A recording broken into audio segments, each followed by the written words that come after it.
Well, greetings and salutations, test takers. This is Dean Tenney, Series 7 Guru, coming to you from my studio here in fabulous Las Vegas. Every Tuesday night, 5 p.m. Pacific time, we do a live stream Q&A, and we conclude that with a drawing for a coaching call. And Cynthia here was a winner, and she wanted to do some options taxation questions. So we're pulling 20 questions here from the QBank. We're going to do what I call explication. Everyone once in a while says, "What's explication?" I go, "It's just a fancy word for deeper than explanation." So we're kind of using these questions to kind of riff on the subject area. Now, I also had somebody pay me, for a tutoring hour on options taxation, and I will link that in the video description so you can watch a whole hour of lecture as applies to taxation and options. With that and these practice questions, I think you should be in pretty good shape. Okay, so here we go, Cynthia. Oh, I forgot this Kaplan commercial. If you don't have a Kaplan QBank, I highly recommend it as a paid supplement. With my Guru 15 discount code at checkout, you can get it for $55.80 for that commercial. Kaplan allows me to share Kaplan content like this with you. Okay, now we're ready to roll. Question 1. An investor purchased an XYZ October 50 call for a premium of 4. On the expiration date, XYZ is selling for 62, and the investor closes his position at intrinsic value. For tax purposes, the investor has realized.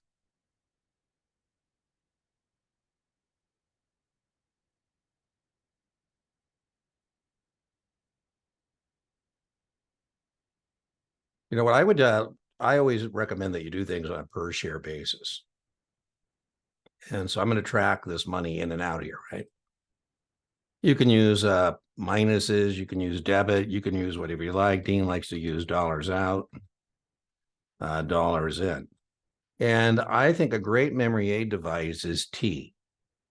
What can happen to an option contract? So we're looking here at an option contract. And this option contract can be traded. This option contract can expire. This option contract can be exercised. Now it says XYZ is selling at 62. What I like to do, again, what Dean likes to do isn't testable, but process is really important. I like to put the market price of the stock above or below the strike price just to make my analysis. So I'm going to put that 62 there. And then I do a lot of work on what I call the setup. And I've been accused of, spending too much time on setups and not enough time, solving questions. But the more work you put on the setup, I think the better you're going to shape you're going to be. So this fits into another kind of very testable issue, is that what you did here originally was an opening purchase. Opening purchases are used to establish or add to a long position. And so this is a long position. And the way you get out of an opening purchase is to do a closing sale. The analogy I like to use is gambling. And Friday nights, if I'm not off grid on my cabin, I'm down at the casino. And the way I establish my position in the casino is do an opening purchase. And then when I'm done, I do a closing sale. And what I'm hoping is I got more money in than I've got money out. And so this is one of the reasons I always tell people that of the two components of a premium, intrinsic value and time value, intrinsic value is more important, because that phraseology they throw around quite a bit on the test, like here, close out at intrinsic value. And so the intrinsic value of a 50 call with the stock at 62 is 12 points. So that is the intrinsic value. Now be careful, they're not asking what is the intrinsic value. They're asking if you close it out at the intrinsic value, what is the tax consequence? This is actually a camouflaged profit or loss question. What I mean by that is, if you chose to, you could memorize the break even. 50 plus 4, 54. And the stock's at 62. That's 8 points in the right direction. So in this coaching call, Cynthia, we're talking about taxation on options. And all options trading is short term for test purposes. Now, Cynthia, what test purposes means, there's somebody watching who's going to call me and say, here's an example where that's not true. And I say, When I say for test purposes, that means in the context of the Series 7 fantasy land. Now, we're not talking about reality here. We're talking about trading options as it relates to answering Series 7 test questions. So here, I just told you all options trading is short term. And so now we simply net that and say, okay, well, this is going to be an $800 short-term gain. By the way, it's all taxed at ordinary income tax rates, and that's where people get hung up. It's not taxed as ordinary income. It's taxed at ordinary income tax rates. So the answer here is a short-term capital gain, right? So that's another way people get hung up. They're like, well, how come it's D and not C? Well, D is the better answer because it's a short-term capital gains. Follow-up question, short-term capital gains are taxed at ordinary income tax rates. And then here in the question, they give us the exception, which I told you there was one. So, but for test purposes, this is how we do that. All right, so let's queue up. Let's get rid of this. And let's queue up performance opportunity. Number 2, I call performance opportunities practice questions, even questions on the real test. I call them performance opportunities. And, we're trying to get enough of the performance opportunities.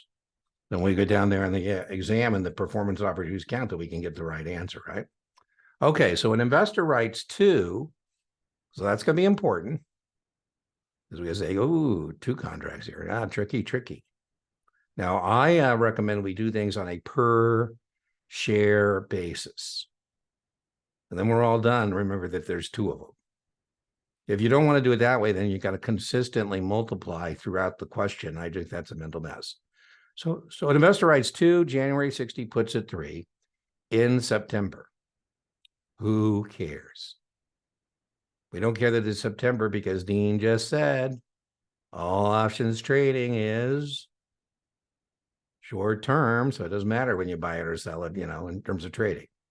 The investor for 3. So again, I like to use a T. There's other ways to do it. I like to make T's. Boom, there's my T. Let me just make this a prettier T. Not that beauty counts, but one thing I tell people about notes or your mechanics or processes, you want to think, oh, can another thinking mind look at what I'm doing in Scratch and kind of figure out what's going on? So Cynthia, sometimes I'll tell people, I need you to show your work because as your tutor, I need to see what's going on in your brain housing group. I just can't help you if you say, well, Dean, I think it's B. I go, well, you got to kind of tell me why you think it's that. So again, this is why I always say types of orders are important. This is an opening sale, right? So that seems like a lot of people get hung up on this opening sale, closing purchases, that kind of thing. This is an opening sale. Opening sales are used to establish or add to a short position. And this is a short position. Now, the reason I said the setup is so important is because we want to make sure on the setup that we kind of know what the offset's going to be. And what I mean by that, let me just put in my dollars in here. The offset is going to be a closing purchase. And that's why that was kind of important. Because if we don't know that, then we don't know which direction the question's kind of going, right? So that's how I'm going to close this out by doing what's called a closing purchase. Boom.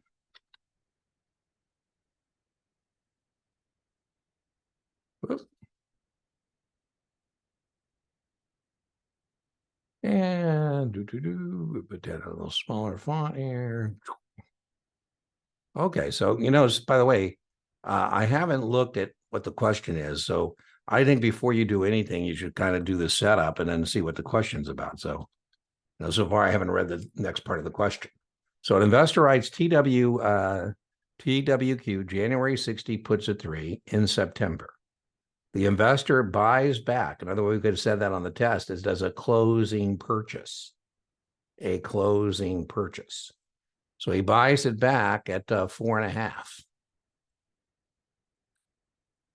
Ooh. I'm just looking here and just making sure that there's no trick here. Now, Kaplan has more tricks than the actual exam, but boom, I'm putting that there. Okay, so am I a happy camper or an unhappy camper? Happy or unhappy? More money out than in. Yes, that means I'm unhappy, right? So I lost, if I net those two, I lost 1.5 points on 2 contracts, and each of those contracts govern 100 shares. So that is a $300 loss. Now, again, we have 2 choices here. By the way, they give us a choice if we didn't catch there were 2 contracts. Right, so you got to be real careful. We're going to remind ourselves there's 2 contracts. And so we have a $300 loss here. And so now we got to say it's a 300 short-term capital gain. That's for somebody who has their T reversed or their money out. You know, there's a way to screw it up. Kaplan's pretty good at this, right? This is a $300 capital loss, short-term capital loss. Boom. Right. Please note, I think options taxation is more about tracking the money in and out than it is really about taxation, because if you really can't track the money in and out, you're going to be stuck. Now, again, another way you could have done this is you could have said, okay, well, my break even 63. Oh, they didn't give us this market price. So this one's a little tougher. I was going to say we could have compared the break even 63, or excuse me, 57 to the stock price, but they didn't give us the stock price. So that's a little tougher, right? Now what they're telling us we got to figure out is what we were given, which was here, we were given the 3 and we were given the 4.5. So that's what we had to deal with there. By the way, I would also know that's an obligation to buy 200 shares at 60. You know, the 2 things I think are so important to getting 100% on options is contract specifications, to know that's an obligation to buy 200 shares at 60. And then can you track the money, as we're doing now, tracking money in and out. All right, here's our next one. Which of the following positions, which meets the IRS definition of a married put? Now, the reason a married put is important is because once you buy a put, you are putting in a floor. You know, options are about floors and ceilings. And one of the advantages of buying the put out of the gate is it's added to your cost basis. Cost basis is simply when you turn your money into the investment. So choice A says I buy 100 shares at 50. That's money out. And I sell one ABC 50 put. Now, a married put is when you're marrying a long put to your stock position to protect it. I say, hey, Cynthia, why don't we marry a put to your stock position to protect it? Let's put in a floor. You'll still have the ability to participate in a big price increase, but not participate in a big price decline. How important is that?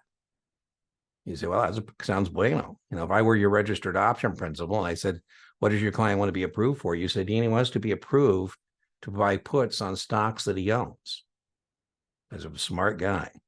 Boom. Now, the other test question here is if you don't marry the put immediately to the stock. So, you know, I call you up later. I say, hey, Cynthia, 6 months later, I say, hey, let's buy a put.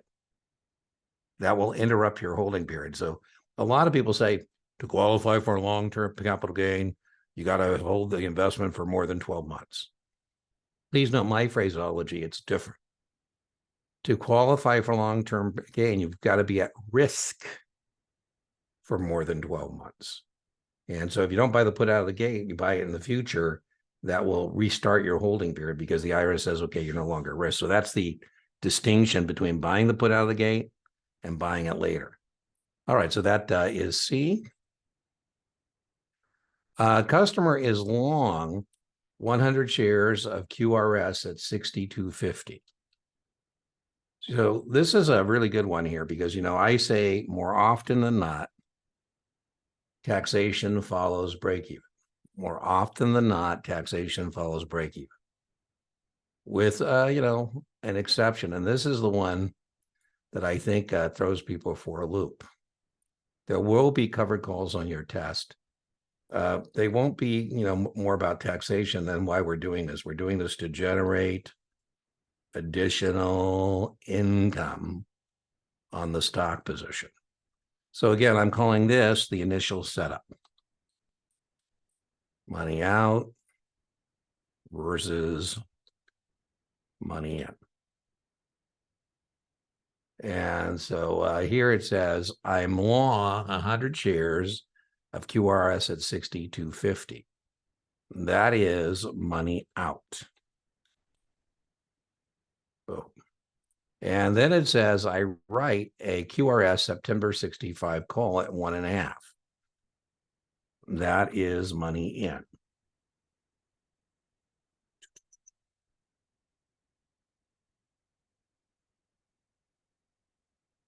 If the call is exercised, so again, it's not, can you watch Dean do this? But I do want you to have working models of how to proceed. And what this illustrates, again, if you get good at the T, tracking money in and out, these questions become a little easier. So now it tells me the call is exercised. And this is the disadvantage of a covered call. You don't participate past the strike price. You don't participate past the strike price. So if this gets exercised, that means I'm selling the stock at 65. Boom. Now, this is the one time where covered calls are a little different than our other option strategies. As I told you, for the most part, I tell people that break even follows a cost basis and taxation follows break even. And this is the one exception, a covered call. So here, 62.50 is my cost basis on the stock. And so boom, I'm going to put that there.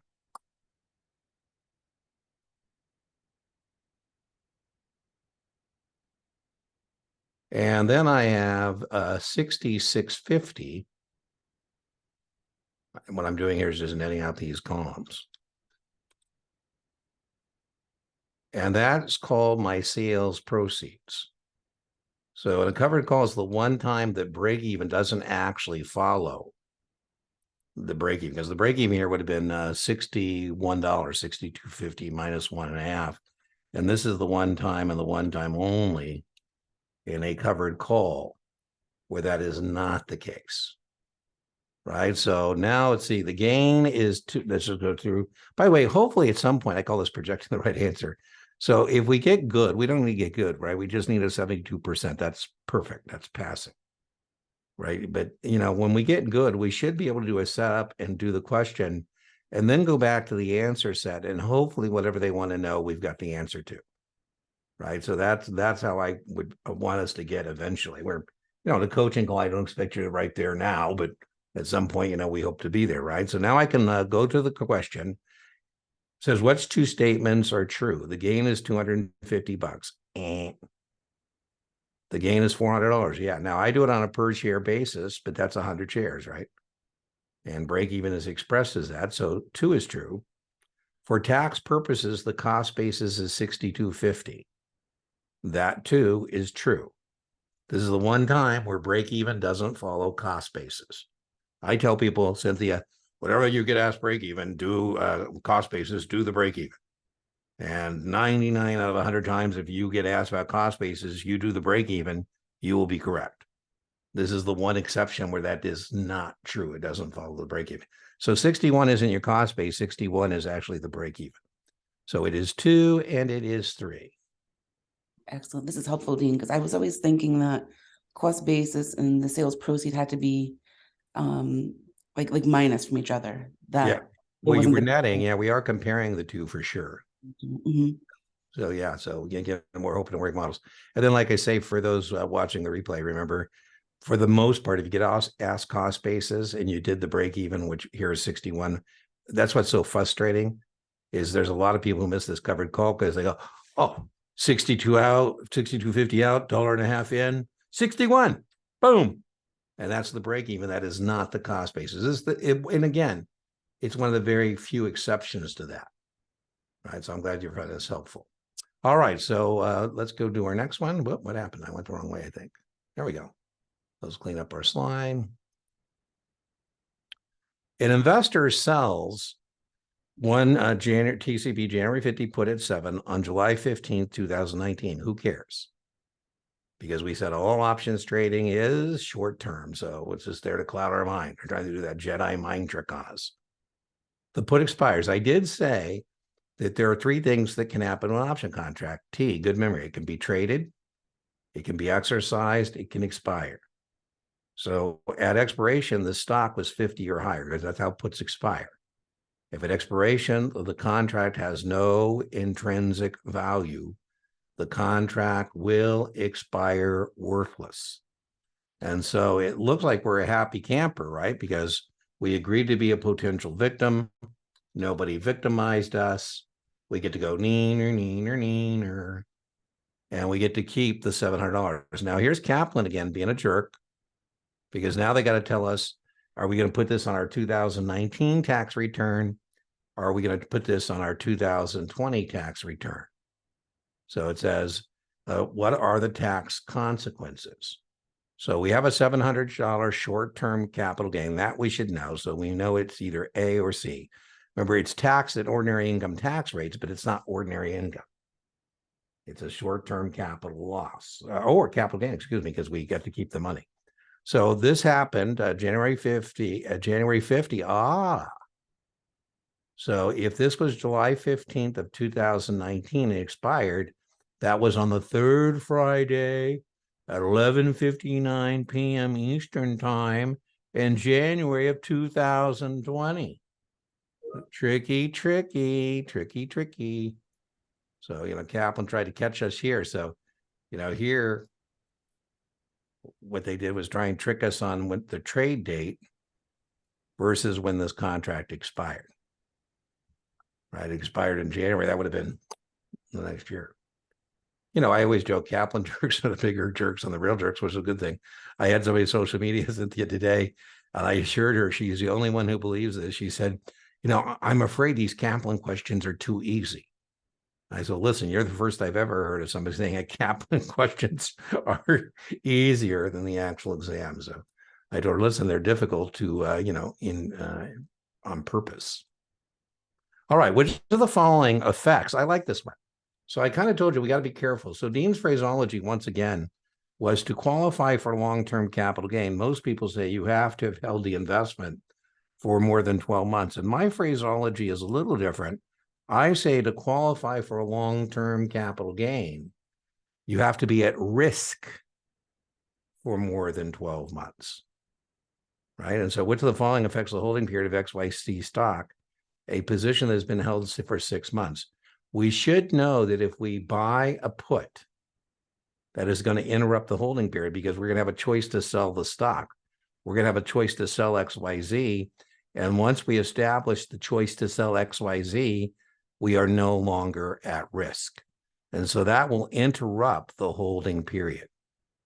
And the way to think of that, it's going to reset it. So you're going to lose that 6 months and you have to start over in qualifying for that long-term capital gain. Leaps, you're going to definitely get questions on leaps. Leaps are long-term equity anticipation potential securities. Woohoo! We love acronyms in the securities industry. I'm sure you told me you have as an operations person, I'm sure there's all kind of acronyms that you probably throw around that I would be going, what the heck is that? So same thing. I was in the Marine Corps, and when my nephews and I go play paintball, sometimes I forget they're not Marines, and I'd use some military term, and they'd say, what the heck is that? So anyways, investor buys a leap on issuance and allows it to expire on exercise. What is the investor's tax consequence? This is the only time that you can qualify for a long-term capital a loss here. And the only reason is because it's a leap. And so you were at risk for more than 12 months and you lost your premium. Now, be careful on this. If it was a leap and you sold it, it would still be short-term because all options that you sell that expire worthless are short-term. So there's going to be a long-term capital loss. So that leap is the one exception to the short-term thing. And it's only if you're long. It's only if you're long. A customer buys a ABC October call at 7, so that's money out, opening purchase. And on March 10th, sells it for 3. That is a closing sale. The customer has a capital. Well, I think I'm going to be an unhappy person here because I bought this thing for 7. I sold it for 3. So I think I have a $400 loss. You see how I did that with that? You know, sometimes people just like to, here, I'll just show you another way. It's a buffet. Take what you like, leave what you don't. But some people like to just do this, -7, right? Out 7. I use a T, but it's the same end result. I brought in 3. You know, that's not going to work, right? Because I'm going to end up having more money out than money in. So I'm going to be an unhappy camper here. That's a loss of $400. By the way, these taxation questions, I usually tell people, most of these taxation questions are really just camouflaged gain or loss questions. I mean, you know, they're just hoping people freak out on taxation, you know, which it does, you know, people get wobbly. They, you know, say, oh, it's taxes, you know. I think a lot of these questions should be, listen, I'm not a tax professional. You need to talk to your tax professional. I have a general understanding of how these will affect your taxes. A taxable gain, this is now asking us about that situation we actually had a practice question on. So when are we going to recognize a gain or a loss based on buying a call? And so here it says a taxable gain or loss on call would be recognized when the option is purchased. No. The option expires. There we go. Or the option is sold. Remember, there's 3 things that can happen. It can be traded. That's Roman numeral 3. It can expire. That's Roman numeral 2. And if it's exercised, no. Your cost basis is now your break even. So it's 2 and it's 3. Right? Because you bought the call. And so I'm your broker. I'll play broker. I say, hey, Cynthia, we bought the call. What can I tell you? It expired worthless. You have a short-term capital loss on your tax return. Or, hey, Cynthia, let's do a closing sale. And again, that'll either be good news or bad news, depending what we sold it for, right? And, you know, we net the numbers and you're either happy or sad. Oh my goodness, be careful. I love a capital when they give you these like explanations that are like half the page, you know. By the way, I blow them up a little bit because people simply use their cell phone. Can we fit all that? I think we can't fit that on the screen.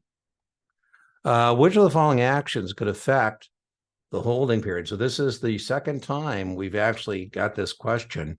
And, you know, when you're doing your practice questions and you get the same question more than once or the same type of question, that's kind of confirmation that it's on the test.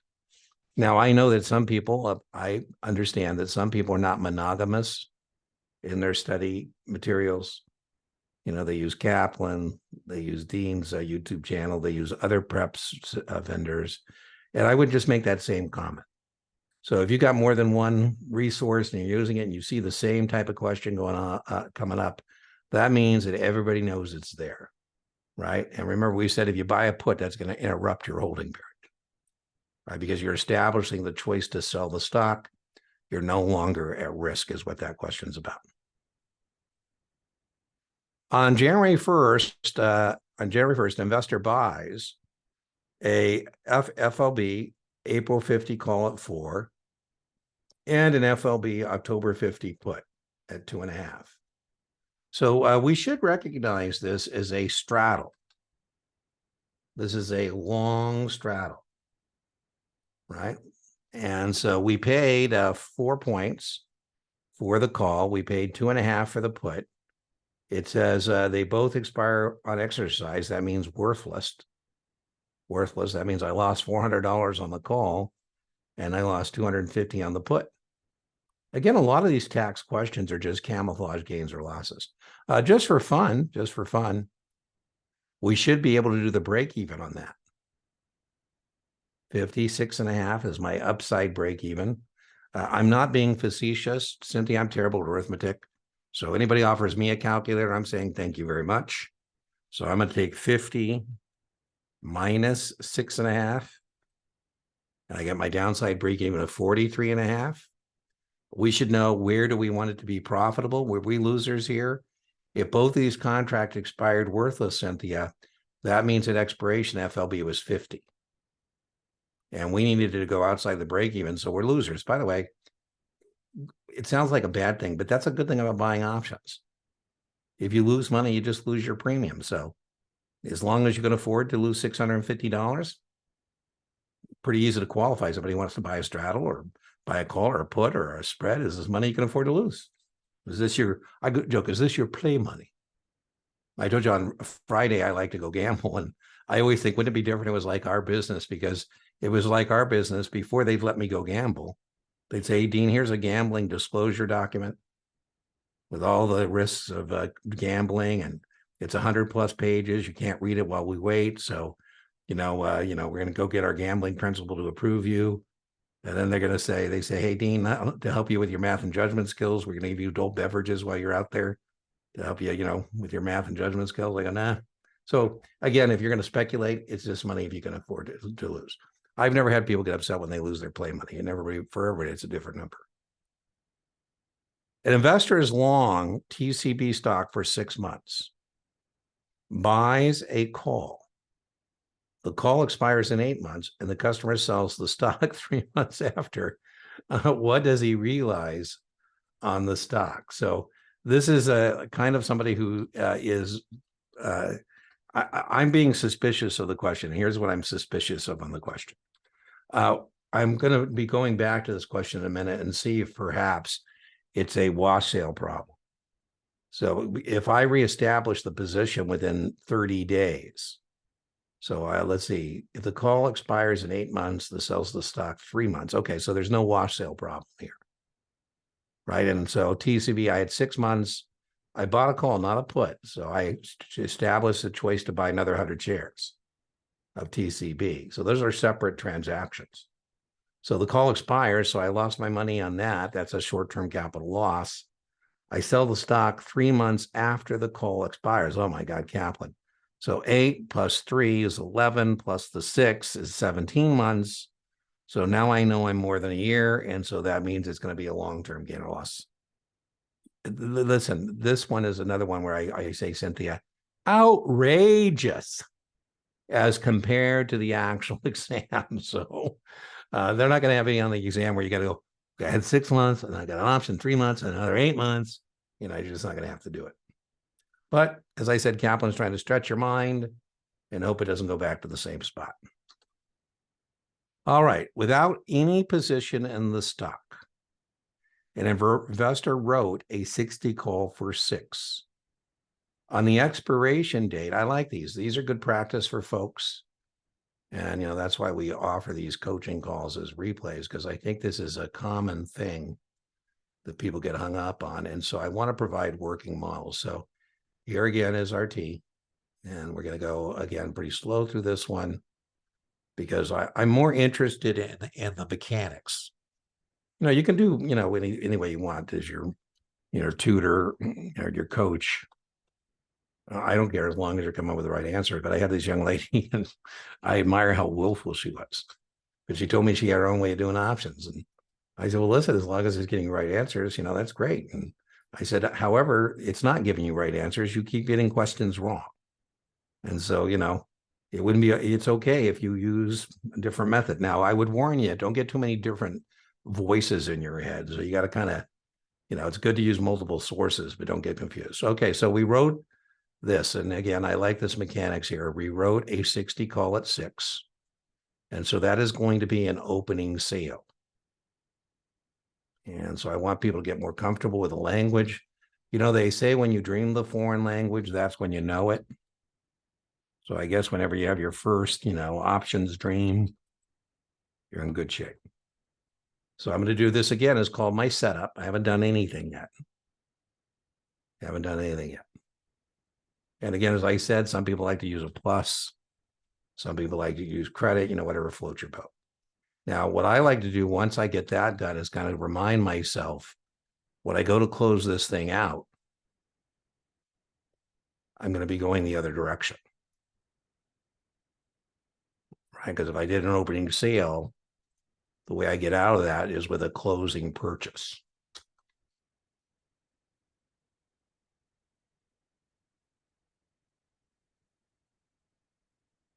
And again, I like to do things on a per share basis. A per share basis. In other words, I don't have 600 here and, all that stuff going on. The stock is 66. So I told you what I like to do, what Dean likes to do is intestable.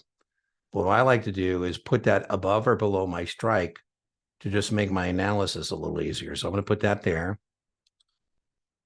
66. And then, one mnemonic I always tell people is call up, put down, call up, put down. Now, be careful. They're not asking you what is the intrinsic value of a 60 call with the stock at 66. That's not the question. The question is, if you close it out for that,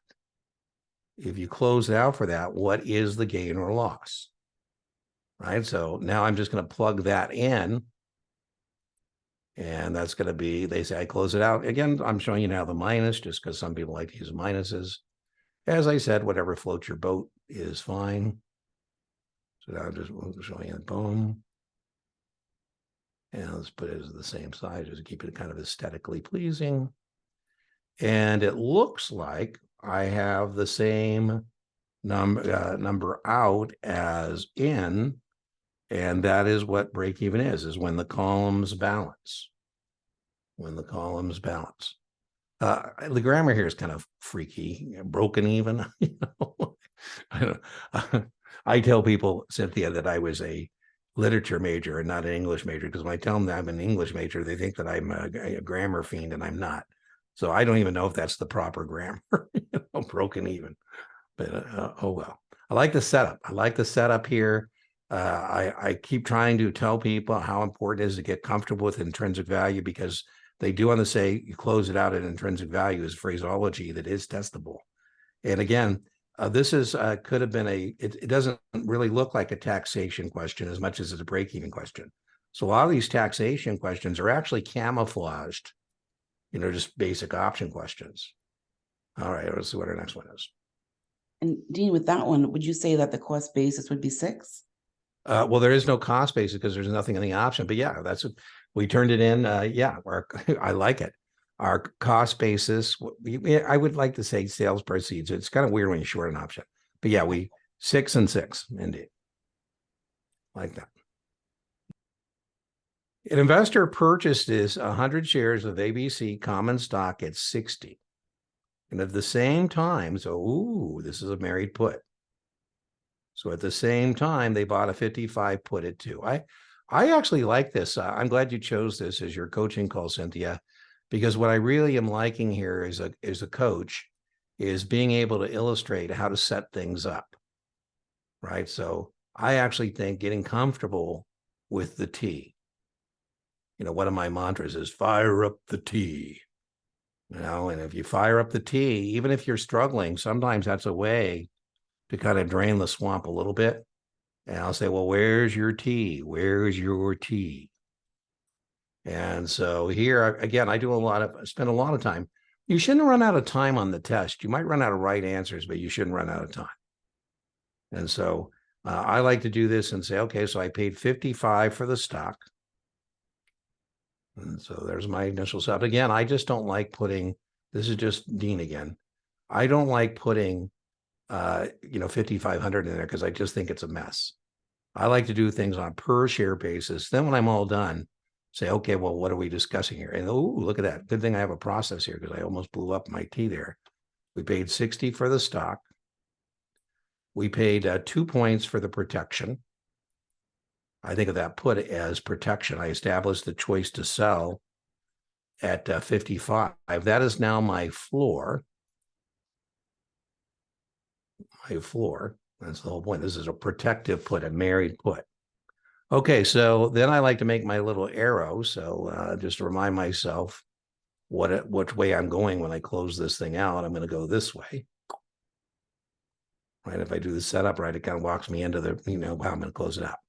So the investor sold the stock for 85. And so I'm going to put that in there.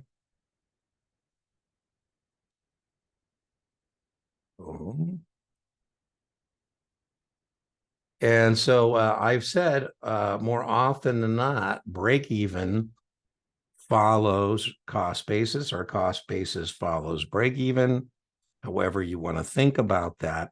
And we did say that when we buy a put at the same time that we buy the stock, that adds to our cost basis. So this is our cost basis. Let's just label it. Boom. Is 67. And I'm trying to make it look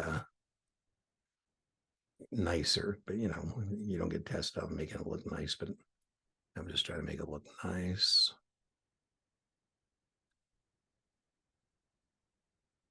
So that is, again, and I said more often than not, that's going to be the case. The cost basis follows break even. So that is not only the cost base, that would also be the answer to the break even. They didn't ask us that, but for the most part, those are the same things. And then this 85 is the sales proceeds. So let's put that in there. And then we're simply going to net the two.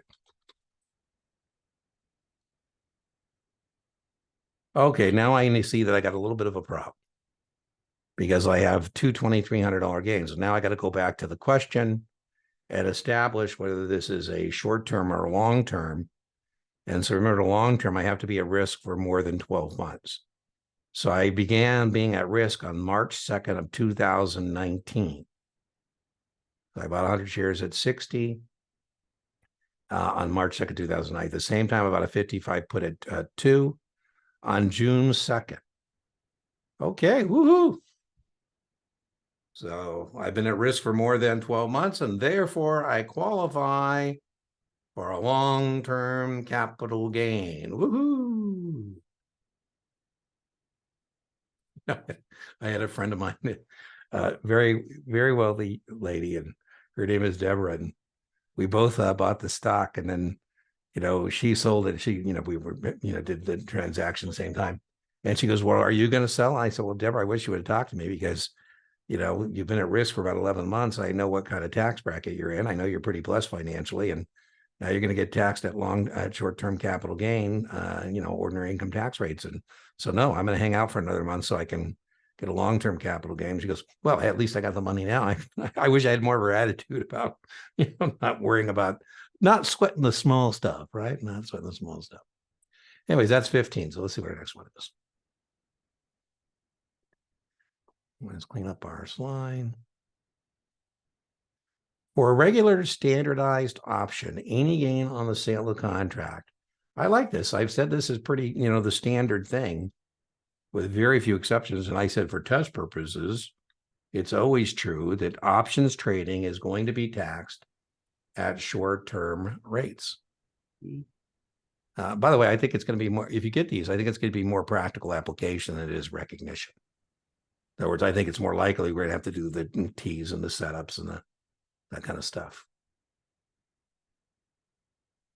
Customers long stock, writes out of the money calls against the position. The calls subsequently expire worthless for tax purposes. So now they're asking, what are we going to do with this? Because, you know, covered call, we're going to lower out-of-pocket cost by writing those calls. And now they're asking us, what happens if the calls expire worthless? Well, what we're going to do is we're going to consider that now to be a separate transaction. And that means we're going to keep it. We still got the stock. So it's going to be a short-term gain. I said those covered calls are the ones that are a little different, right? We said in a covered call, your cost basis is what you paid for the stock, period, full stop. And then we said the option would be a separate thing. And it would either be added to your sales proceeds or taken separately as it is here, right? On February 7th, the customer buys 100 shares at 39 and simultaneously writes a LMN October 35 call at 6. Again, I think we picked some good questions. This is just proof about how great the Kaplan Q Bank is. I think these questions are pretty spot on in terms of what we need to be able to do. Even if they're not, I think they're spot on in terms of practice, drilling, and rehearsing. And so again, I'm going to bank my T. I like to use dollars out, dollars in. I think the biggest thing I wish for my test takers is that They aren't fumbling around with contract specifications, and they can track money however they do it, whether they use pluses or minuses or whatever it happens to be. Okay, so we bought the stock at 39. And as we said, in a covered call, that's going to be our cost basis. This is a covered call. This is the one that's kind of different. And then we wrote a 35 call at 6. Please note, I'm putting those on different lines. Sometimes I have test takers who will do this and they got a T that's all munched up. And I don't like to do that because, I want to kind of give myself the idea here that if I'm going to close out, it's going to go opposite. What I mean by that is I'm closing this out. This is going to be the stock I paid 39 for. And this is the option that I brought in a 6 for. And that kind of points me in the right direction in terms of closing out. If you get a T, it kind of makes you kind of almost go through the right closeout, which means I'm going to close this out. Maybe I'm going to close that out or not. Who knows? Just depends what it gets traded or exercised. That's what I like to do. Okay, so the call is exercised. I really think it's important to know that you don't participate past the strike price. In a call contract, if you get exercised, you're going to sell at the strike. The strike here is 35, kind of funky. We wrote an in the money call contract. Kind of crazy. So this is kind of funky that we're buying the stock at 39 and we're agreeing to sell the stock at 35. Wow. That's called a bearish covered call. So there's actually 3 types of covered calls. You won't see this in any of Dean's lectures because my job is not to cloud people's minds. And so we usually say, if you see the stock, you're a bull. If you buy a stock at 39, you're bullish, but not if you agree to sell at 35.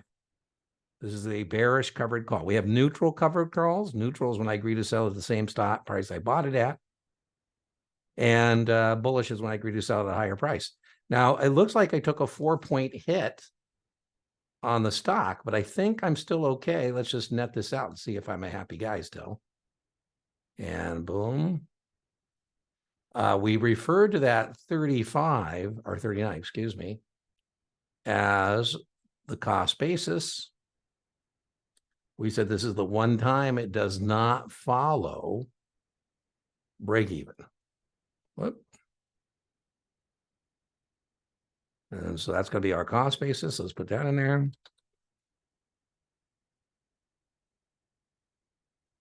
Just put that in a smaller font. And, and then I'm going to take this number here. Whoop. I told you I can't do it really quick. All right, I'm going to get that number. And we call that sales proceeds.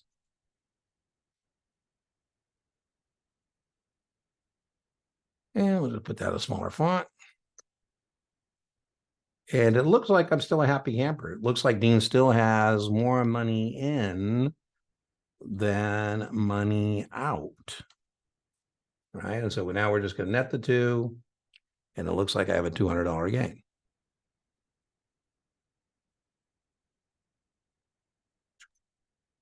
The T is so helpful. Yeah, if you get good at the T, and it just comes with practice. Mm-hmm. Drill and rehearse. In fact, what I would suggest for people watching the replays, just try and fire up your own T and try and plug the numbers in and see how close you come to, getting the mechanics correctly. Yeah. And by the way, there's lots of different methods to do it, but I got to tell you, my students, do very well in options, assuming you can get contract specifications down. That's why that's so important, because you got to catch that this is an obligation to sell the stock at 35. Right? Because if you don't get that, then you don't know that this is the number that goes into the here, right? Whoop. Right. So that's why you got to just get good at the T, right? So boom, you got to be able to kind of look at that and say, okay, otherwise you won't be able to plug in the 35. So it gets exercised, kind of a hint there. All right, so let's see, 2 more. Oh, look at that. Kaplan's kind of showing you that. Again, the difference is, again, as a test taker, you can make a choice. I think it's less messy to do things on a per share basis than it is to do it with all the other reason I like to do it is because cost break even is also done on a per share basis. So That's my rationale for why I do it that way. Ugh. You know, I hope we're operating from abundance so that we, can get a question like this and just guess B, a sign of the universe, and say, I'll make it up elsewhere.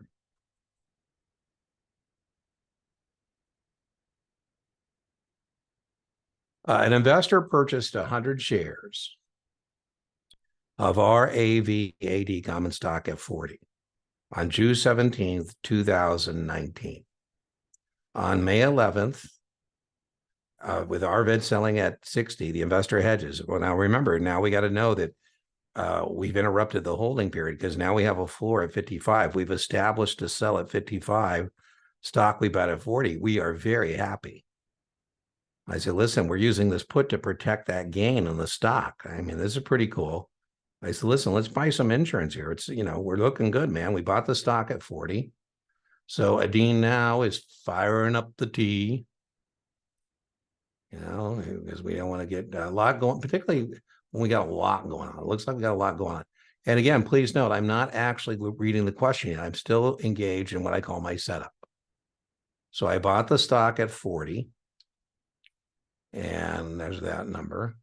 And now I got to remember here that unlike if I'd done this immediately and married put, I'm doing this later, right? So boom, I didn't do that at the same time, right? The put expires. So I'm going to put that now here. And the investor liquidates the long stock position at that price. Okay, so now I'm looking for the 65. Right, so I have to go back now. And again, what a mess if I don't have my T fired up, because I got all kinds of things going on here. And without the T, it becomes, kind of messy about what the heck's going on. So, okay, so let's see now.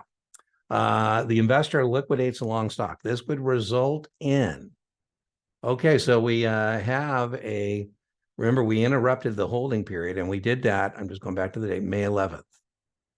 So May 11th restarted our at-risk period, because we now have interrupted the holding period. Some people like to say reset. So now what's meaningful is when did we sell the stock? So May 11th, and it was a October 55 put. So that was on the third Friday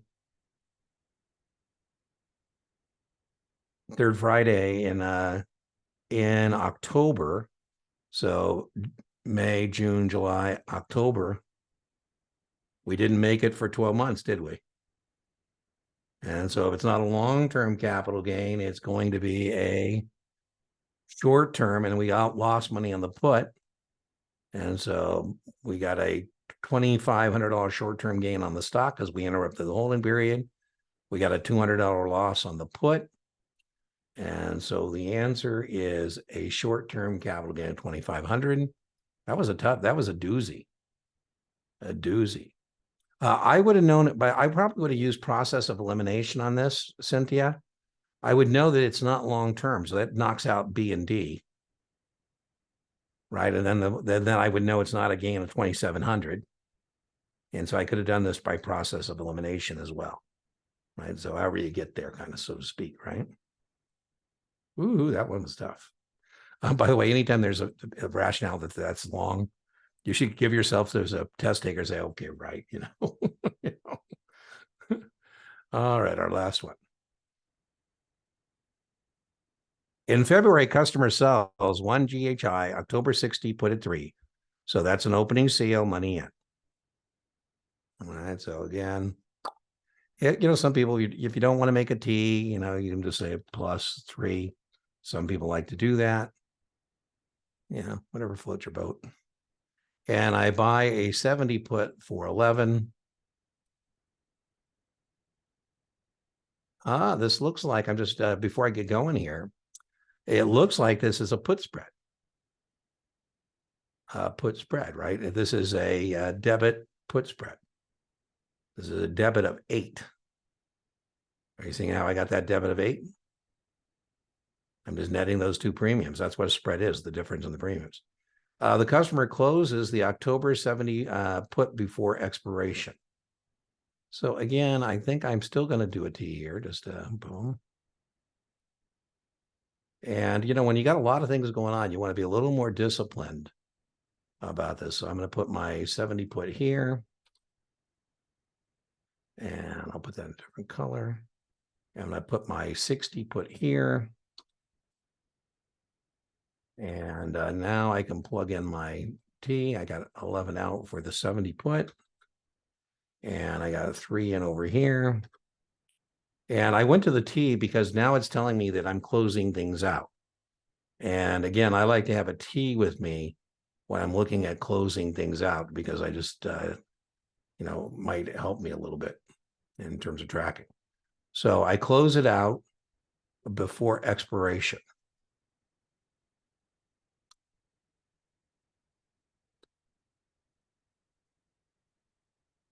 Which of the following statements regarding the profit or loss is true? So they're not even asking me to do any math here.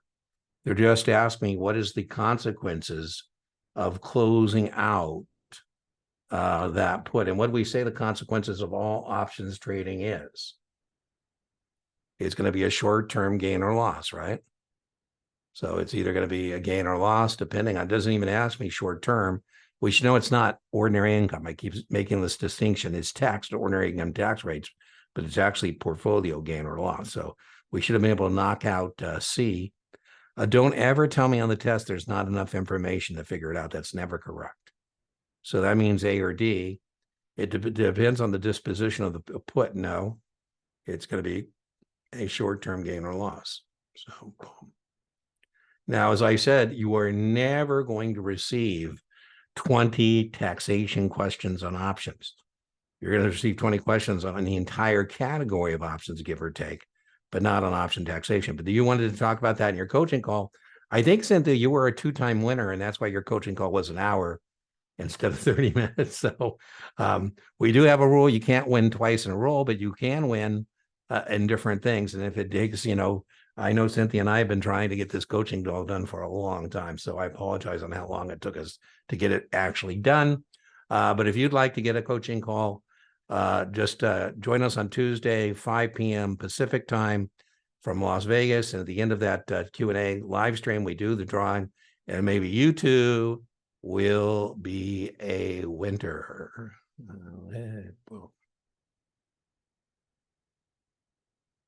Okay.